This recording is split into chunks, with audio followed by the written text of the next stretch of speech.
looks great. Development is on track. The last thing I have to do is test Angel for lead. Why does she need to be tested for lead?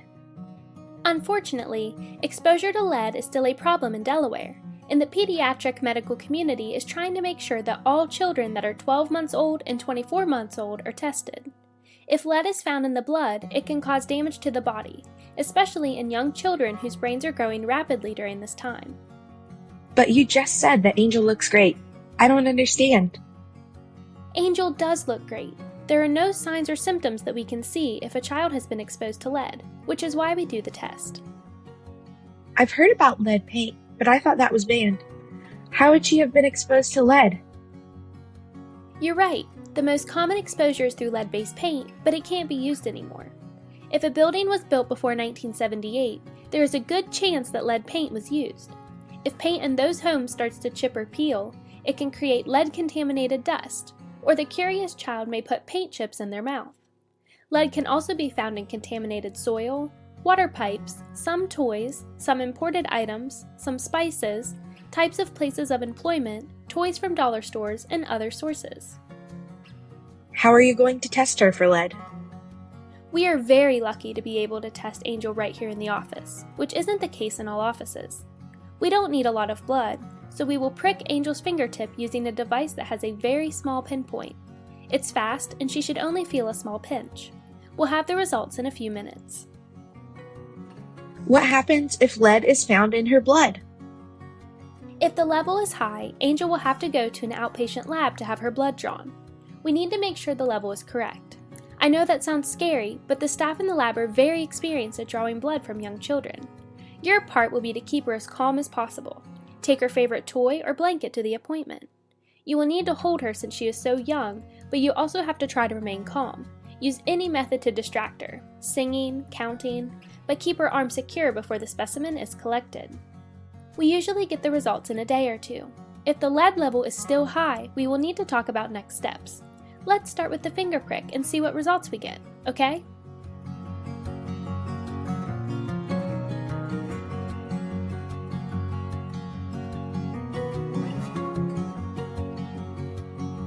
Mom, I'm at the doctor's office for Angel's 12-month checkup, and they just pricked her finger to test for lead.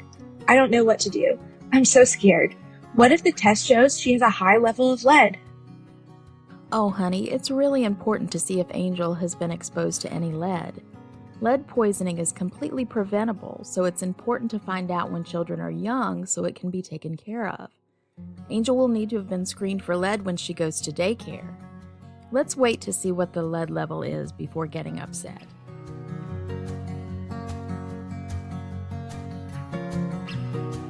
Well, Angel's lead level is elevated. Sometimes we get elevated levels in the office because the sample may be contaminated by the skin. We will need to send her to an outpatient lab to get her blood drawn to confirm if the level is elevated. Oh no, when do I need to take her to the lab? As soon as possible. In the meantime, I'm going to send you home with some information from the Department of Public Health. All lead level lab results are reported to the DPH. They have many resources that will be helpful if the lead level is elevated.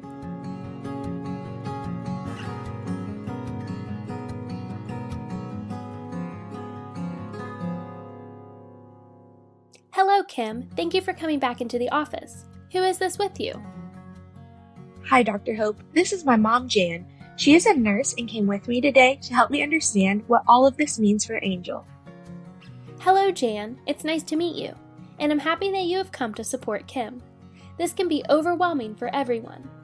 Kim and I talked about all the potential ways that children can be exposed to lead and how important it is to screen young children. Now that we know Angel has an elevated lead level, we need to develop a plan, which may include having a licensed lead inspector assess your home. You can contact the Division of Public Health for referrals, support, and resources. Other things you can do include clean with wet paper towels around windows, play areas, and floors. Wash your child's hands with soap and water, always before eating or sleeping. Wipe your child's toys with environmentally safe cleaner at the end of the day and put them in a large plastic container with a lid. For additional support, contact the Division of Public Health. In addition, you should give your child healthy foods, such as calcium, iron, and vitamin C. I know I've given you a lot of information. Take your time to go over it and let me know if you have any questions.